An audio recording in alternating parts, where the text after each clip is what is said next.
જય શ્રી કૃષ્ણ, જય દ્વારકાધીશ મિત્રો. આજે આપણે અધ્યાય 18નો 59મો શ્લોક સમજીશું. યદ અહંકાર માશ્રિત્ય ન યોત્સય ઇતિ મન્યસે મિથ્યેશ વ્યવસાયસ્તે પ્રાકૃતિ સત્વામ નિયોક્ષ્યતિ. જો તું મારા આદેશ અનુસાર કર્મ નહીં કરે અને લડીશ નહીં તો તું ગેરમાર્ગે દોરવાઈશ. પોતાના સ્વભાવે કરીને તારે યુદ્ધમાં જોડાવવું પડશે.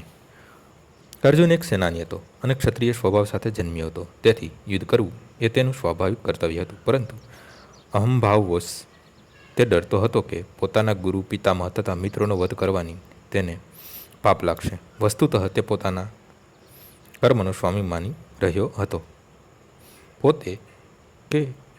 તે પોતે જ આવા કર્મોના સારા નશા ફળનો દોરી સંચાર કરતો હોય.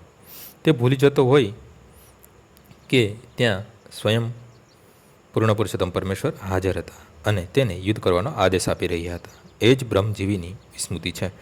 પૂર્ણ પુરુષોત્તમ પરમેશ્વર નિર્દેશ આપે છે કે શું સારું છે અને શું ખરાબ છે, અને મનુષ્ય જીવનની શુદ્ધિ પ્રાપ્ત કરવા માટે કૃષ્ણ ભાવનામાં માત્ર કર્મ કરવાનું છે. કોઈ મનુષ્ય પોતાના ભાગ્ય વિશે ખાતરીપૂર્વક જાણી શકે નહીં, પણ ભગવાન વિશે જાણી શકે છે.